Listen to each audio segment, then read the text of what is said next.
नमस्कार साथियों, मेरा नाम है आर.के. सिंह। संस्कृति पीसीएस यूट्यूब चैनल के मध्य प्रदेश श्रृंखला में आप सभी का स्वागत है। इस श्रृंखला के क्रम में आज के एपिसोड में हम जिस टॉपिक की चर्चा करने वाले हैं वो होगा मध्य प्रदेश की विधानसभा, यानी लेजिस्लेटिव जो असेंबली है उसी से जुड़े हुए जो भी अहम तथ्य हैं उन पर आज के एपिसोड में हम बात करेंगे, जो आपके एग्जाम में जहां से प्रश्न बन सकते हैं। तो उन सभी तथ्यों पर संक्षिप्त लेकिन सारगर्भित जानकारी लेंगे।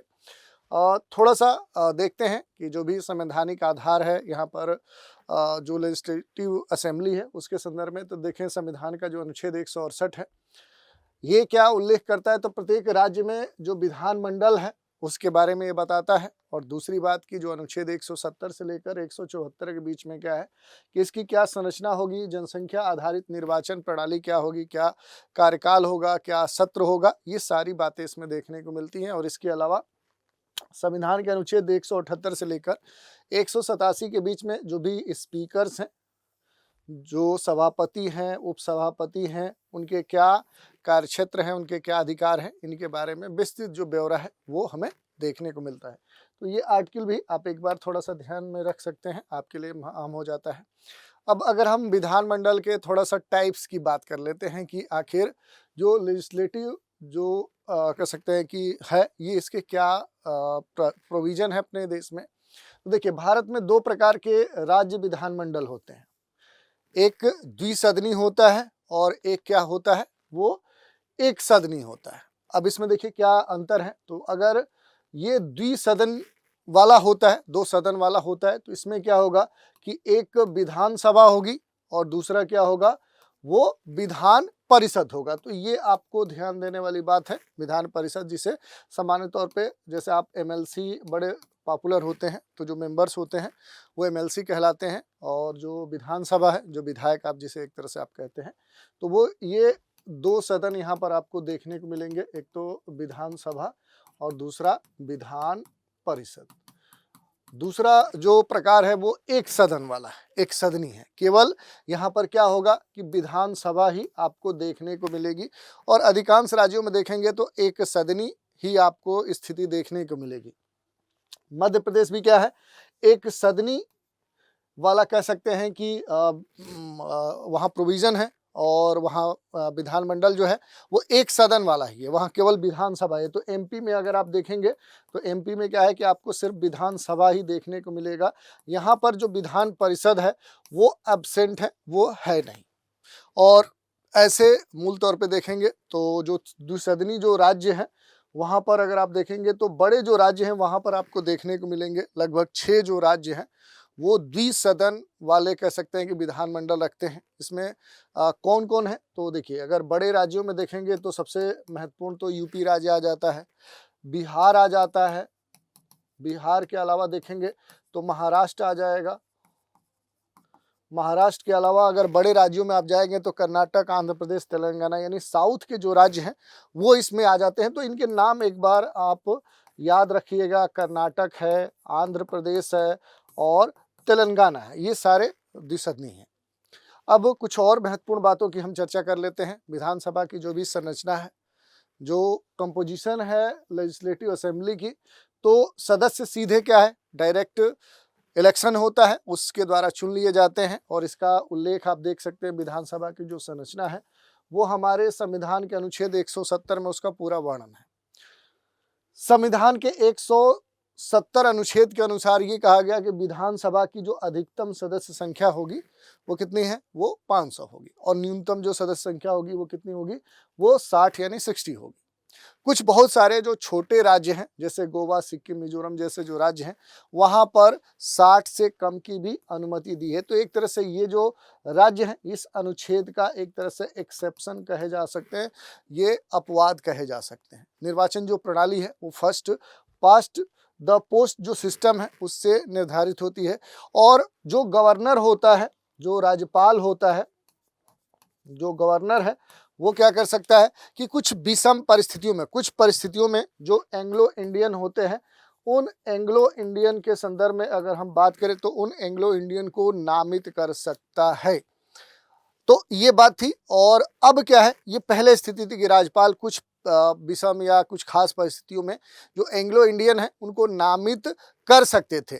लेकिन अब क्या है कि इसमें एक बड़ा परिवर्तन हो गया, एक नया जो अमेंडमेंट है वो लाया गया और उस अमेंडमेंट 2020 के बाद ये जो प्रोविजन था गवर्नर वाला कि एंग्लो इंडियन को नामित कर सकते थे, इसको अब समाप्त कर दिया गया। तो ये क्लियर हो गया।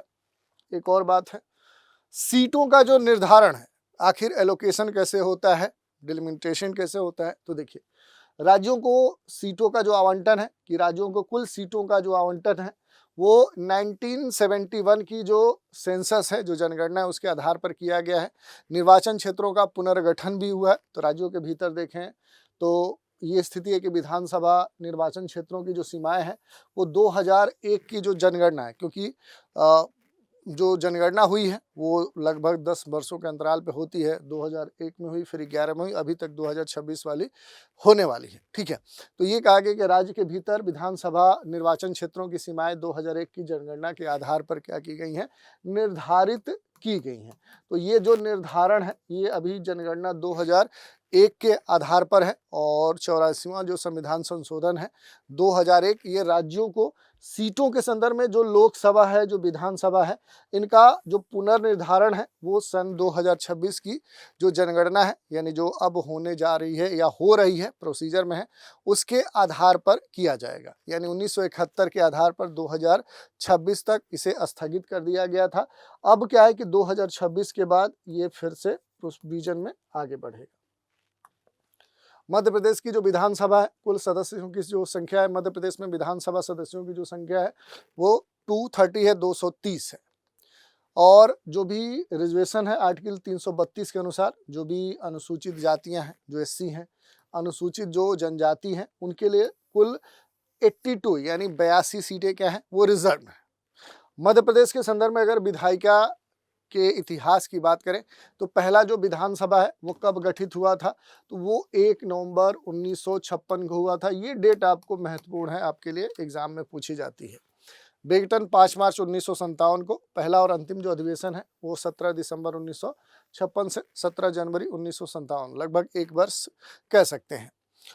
दूसरी बात, दूसरी जो विधानसभा है वो 1 अप्रैल 1957 और बेगटन 62 में हुआ था।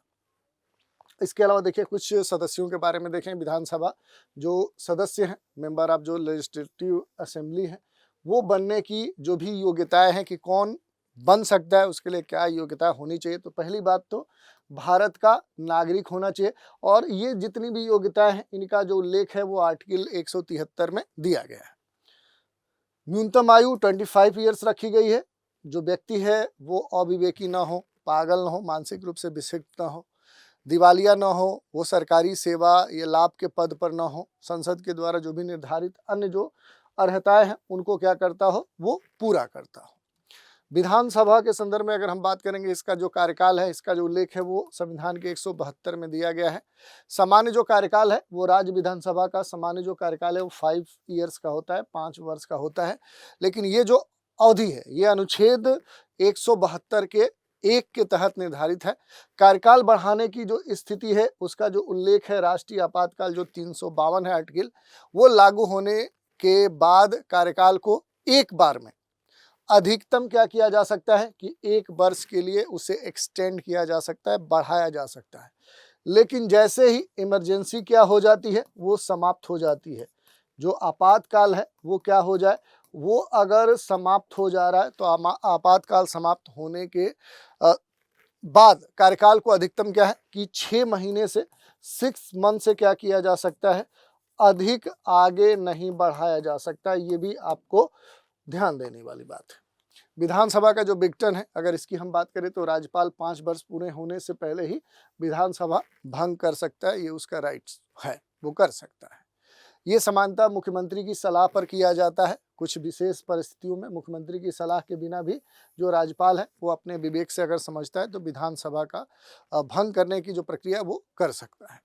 अगर विधानसभा के क्षेत्र के बारे में हम बात करें, जो भी सेशन है, तो 2 सत्रों के बीच में क्या है, अधिकतम जो अंतराल होगा वो 6 महीने से अधिक नहीं होना चाहिए। और सामान्य रूप से देखेंगे राज्य विधानसभा के लगभग 3 सत्र होते हैं। एक तो बजट सत्र होता है, दूसरा ग्रीष्मकालीन सत्र होता है और तीसरा शीतकालीन सत्र होता है। इसके अतिरिक्त इन तीनों सत्रों के अगर अतिरिक्त हम बात करें कि अगर गवर्नर को लगे, जो राज्यपाल है उसको अगर इस तरह का कुछ लगता है कि विशेष सत्र बुलाने की जरूरत है, उसे अगर ये लगता है कि कोई विशेष सत्र बुलाने की जरूरत है, तो वो क्या कर सकता है, वो बुला सकता है। स्पेशल जो सेशन है वो बुला सकता है। ये राज्यपाल का कह सकते हैं कि अधिकार है कि अगर उसे लगता है कि इन तीनों सत्रों के अलावा कोई और सेशन हमें बुलाना पड़ेगा, तो वो राज्यपाल क्या कर सकता है, वो जरूर बुला सकता है। ये आपको ध्यान देने वाली बात है। गणपूर्ति की बात करें तो गणपूर्ति जो है विधानसभा कार्य संचालन के लिए न्यूनतम जो मिनिमम जो प्रेजेंस है वो आवश्यक है, कुल सदस्य संख्या का 1/10। और मध्य प्रदेश की जो विधानसभा है उसमें 230 सदस्य हैं, तो आप निकाल सकते हैं 230 का 1/10 कितना हो गया, 23 सदस्य गणपूर्ति के लिए होने चाहिए। अगर थोड़ा सा स्पीकर की बात कर ले और जो भी डिप्टी स्पीकर हैं, तो चुनाव विधानसभा सदस्य के द्वारा जो चुनाव है उसका किया जाता है स्पीकर, और फिर उसकी जो भूमिका होती है वो हाउस का पूरा संचालन वही करता है, उसी के नेतृत्व में होता है। क्रमबद्धता बनाए रखना, एंटी जो डिफेक्शन लॉ है उस पर निर्णय देना, या फिर मनी बिल जैसे जो प्रामाणिकता है वो तय करना कि नहीं वो मनी बिल सही है नहीं है, तो अंतिम निर्णय स्पीकर का होगा। और डिप्टी स्पीकर की बात करें तो सदस्यों के द्वारा चुना जाता है, स्पीकर की अनुपस्थिति में क्या करता है, वो हाउस का संचालन करता है।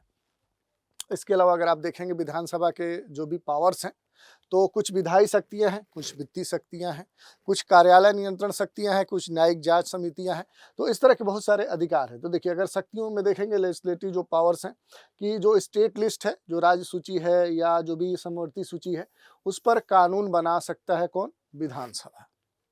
सरकारी स्तर पर देखें या फिर परिषद हो, अगर परिषद है यदि बनी हुई है तो अपनी राय दे सकती है, लेकिन अंतिम जो निर्णय है यानी विधानसभा का होगा। तो पावरफुल कौन है, तो यहाँ विधानसभा है। दूसरी बात कि अगर फिनेंशियल पावर्स की बात करेंगे, जैसे मनी बिल है, ये केवल विधानसभा में पेश किया जा सकता है। वार्षिक जो बजट है, विनियोग जो विधेयक है, ये इसके संदर्भ में वित्त विधेयक सभी केवल विधानसभा में ही ये पारित होते हैं। इसके अलावा जो भी परिषद है वो मनी बिल को अधिकतम 14 दिन के लिए क्या कर सकती है, वो रोक सकती है। और रोक सकती है का मतलब क्या होता है कि एक तरह से वो क्या है, अनएक्सेप्टेबल है, यानी कि वो क्या मानी जाएगी कि वो अनएक्सेप्टेबल है। तो ये भी आपको ध्यान देने वाली बात है। कार्यकाल जो भी नियंत्रण है उसकी अगर हम बात करेंगे तो देखिए मुख्यमंत्री और परिषद मंत्रियों की जो सामूहिक जिम्मेदारी है विधानसभा के ये प्रति होती है। सरकार विधानसभा में अगर बहुमत खो देता है, बहुमत उसका समाप्त हो जाता है, तो फिर इस्तीफा क्या हो जाता है, वो नेसेसरी हो जाता है। प्रश्नकाल, शून्यकाल, स्थगन प्रस्ताव, निंदा प्रस्ताव आदि से सरकार को जवाबदेही बनाया जाता है। तो ये उसकी अकाउंटेबिलिटी के प्रति होता है जो भी गवर्नमेंट होती है।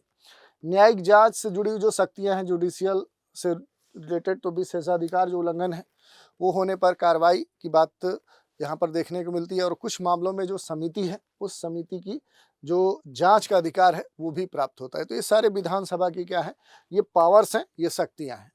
मनी बिल और एक सामान्य जो बिल है, अगर राज्य स्तर पे इन दोनों में अंतर की हम बात करें, हम केंद्र के स्तर पे बात नहीं करें, हम राज्यों के स्तर पे बात करें, तो देखिए दोनों के स्तर पे देखें जो प्रस्तुति है, अगर मनी बिल की बात करें तो केवल विधानसभा में, और साधारण जो बिल है वो विधानसभा या विधान परिषद में प्रस्तुत हो सकता है। परिषद की जो भूमिका होती है केवल 14 दिन रोक सकती है मनी बिल को, एक तरह से वो अनएक्सेप्टेबल मान लिया जाता है।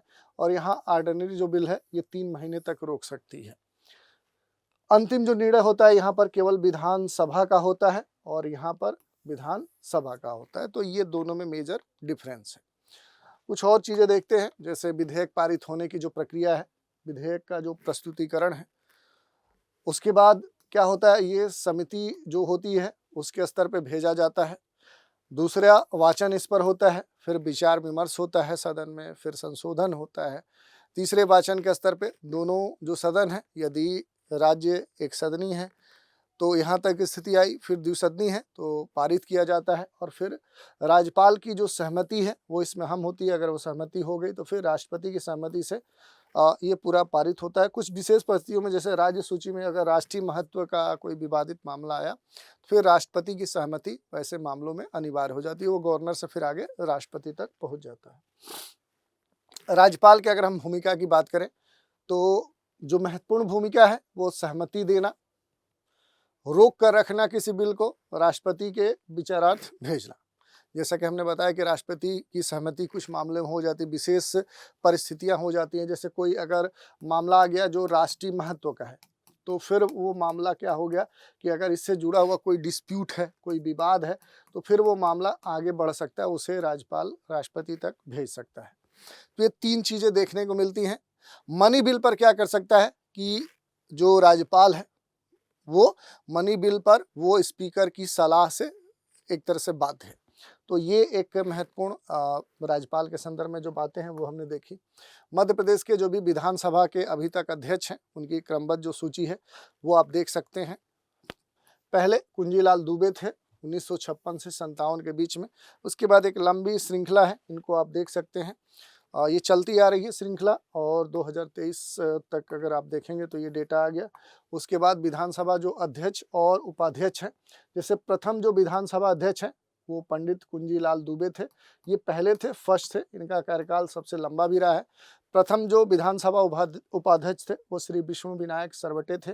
सबसे लंबा कार्यकाल वाले उपाध्यक्ष हैं श्री भेरूलाल पट्टीदार। तो ये इनके बारे में बेसिक जानकारी हमने देख ली। थोड़ा सा प्रोटेम स्पीकर की बात कर लेते हैं, क्योंकि कई बार ये लोगों को कन्फ्यूजन होता है। तो ये एक अस्थायी कह सकते हैं अध्यक्ष के तौर पे होता है।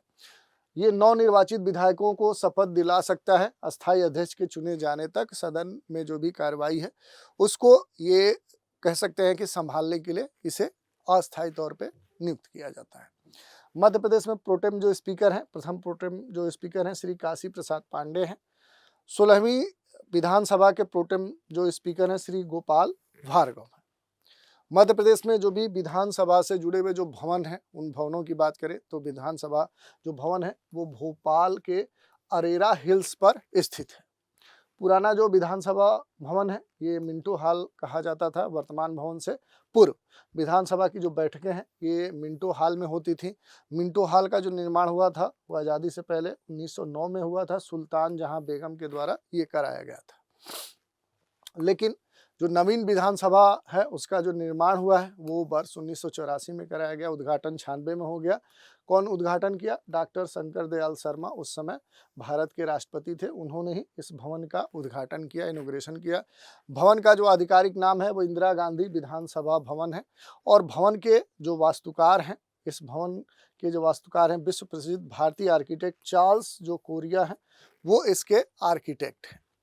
भवन की जो विशेषताएं हैं उसकी अगर बात करेंगे, प्रवेश द्वार की जो पेंटिंग है, जो जीवन वृक्ष जो लाइफ ट्री है वो अहम है। ये प्रवेश द्वार पर आपको विशाल पेंटिंग के रूप में देखने को मिलेगा। इस पेंटिंग में मध्य प्रदेश के प्रमुख जो ऐतिहासिक स्थल हैं उनको दिखाने का प्रयास किया गया है। मुख्य द्वार का जो कुंड संरचना है, क्योंकि भवन ये स्टेप जो बेल है ऐसी संरचना यहाँ पर निर्मित की गई है। इसकी भित्तियों पर प्रसिद्ध जो गोंड चित्रकार हैं जनगढ़ सिंह श्याम, उनके द्वारा चित्रांकन किया गया है।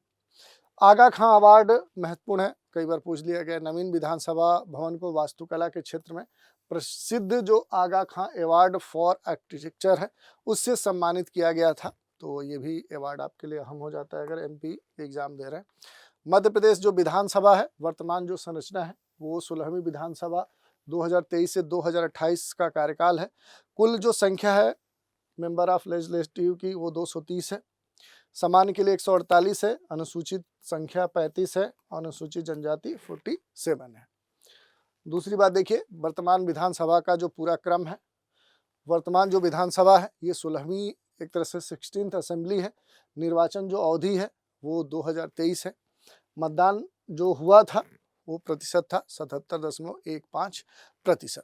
इसके अलावा अगर आप देखेंगे तो निर्वाचन जो रिजल्ट आए थे, भारतीय जनता पार्टी 163 सीटें, भारतीय राष्ट्रीय कांग्रेस 66 सीटें और भारतीय आदिवासी पार्टी 1 सीट।